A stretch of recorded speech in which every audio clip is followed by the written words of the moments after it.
Hello, dear students.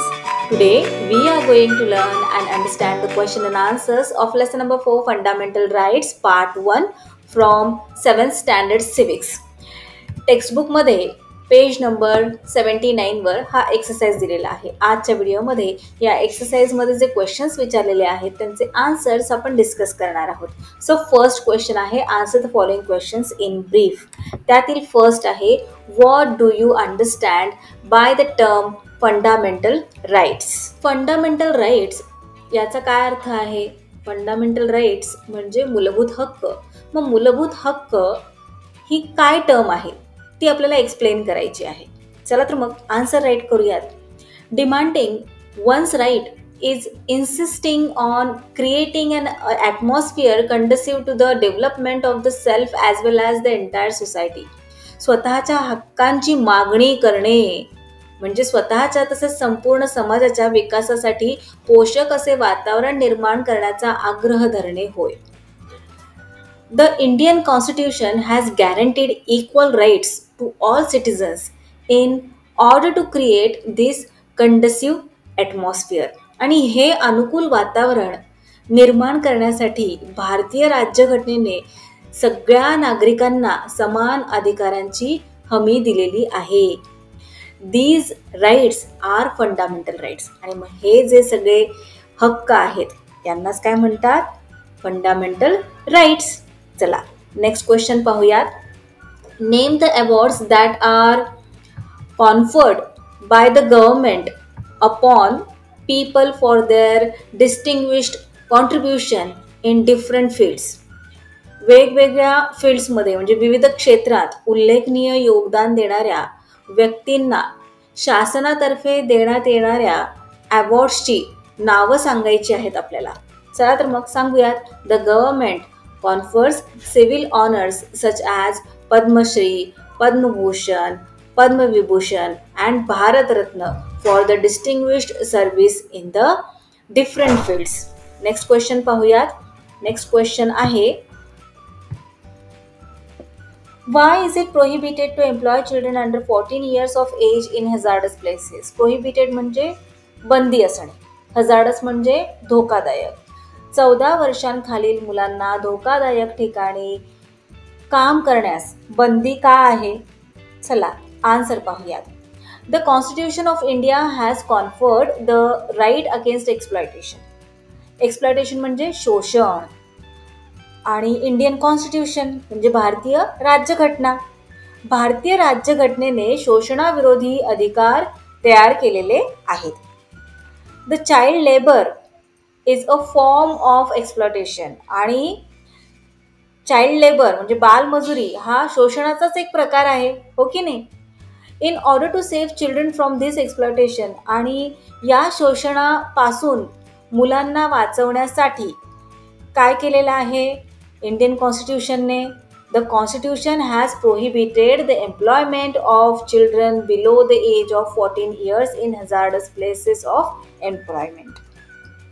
Children cannot be employed or made to work in factories and mines.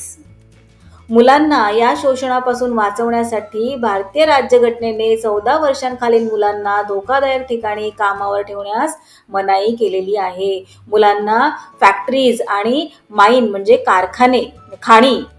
Factories म्हणजे कारखाने आणि mine म्हणजे खाणी. खाणींमध्ये कामावर ठेवता येणार नाही किंवा काम करता येणार नाही असा कायदा तयार केलेला आहे. चला नेक्स्ट क्वेश्चन पाहूयात. Why has the constitution given equal rights to all citizens of India. राज्यघटनेने भारतातील सर्व नागरिकांना समान अधिकार का दिलेले आहेत? आन्सर पाहूयात. Our constitution has adopted the principle of equality. आपल्या राज्यघटनेने समानतेचे तत्व स्वीकारलेले आहे. The state cannot discriminate against individuals on the grounds of religion, caste, race, sex and place of birth. धर्म, जात, वंश, लिंग म्हणजे मुलगा आहे, मुलगी आहे, स्त्री आहे किंवा पुरुष आहे किंवा त्याचे जन्मस्थान कुठले आहे या सगळ्या आधारे राज्य व्यक्तींशी भेदभाव करू शकत नाही. This will provide opportunity to every individual to rise his or her social status. For these reasons, the Constitution has given equal rights to all citizens of India. कळाले का तुम्हाला आन्सर? आपल्या भारतीय राज्यघटनेने समानताचे तत्व स्वीकारलेले आहे. आणि समानता म्हणजे कोणत्या कोणत्या बाबतीत समानता? तर एखादा व्यक्ती, एखादी स्त्री किंवा एखादा पुरुष कोणत्या धर्माचा आहे, जातीचा आहे, वंशाचा आहे किंवा त्याचे जन्म ठिकाण कुठले आहे, या सगळ्या गोष्टींवरून त्यांच्यामध्ये भेदभाव कोणीही करू शकत नाही. यामुळे प्रत्येक व्यक्तीला आपल्या सामाजिक दर्जा उंचावण्याची संधी मिळणार आहे. आणि या कारणामुळेच भारतीय राज्यघटनेने सर्व नागरिकांना समान अधिकार दिलेले आहेत. चला नेक्स्ट क्वेश्चन पाहूयात. नेक्स्ट क्वेश्चन आहे, prepare a picture strip on the right to liberty. काय सांगितलेले आहे या क्वेश्चनमध्ये? लिबर्टी म्हणजे काय? लिबर्टी म्हणजे स्वातंत्र्य. स्वातंत्र्याच्या अधिकारावर आपल्याला पिक्चर स्ट्रीप तयार करायला सांगितलेली आहे. चला तर मग स्वातंत्र्याचे कोणकोणते अधिकार आहेत, कुठल्या कुठल्या गोष्टींमध्ये स्वातंत्र्य आहे आपल्याला सगळ्यांना?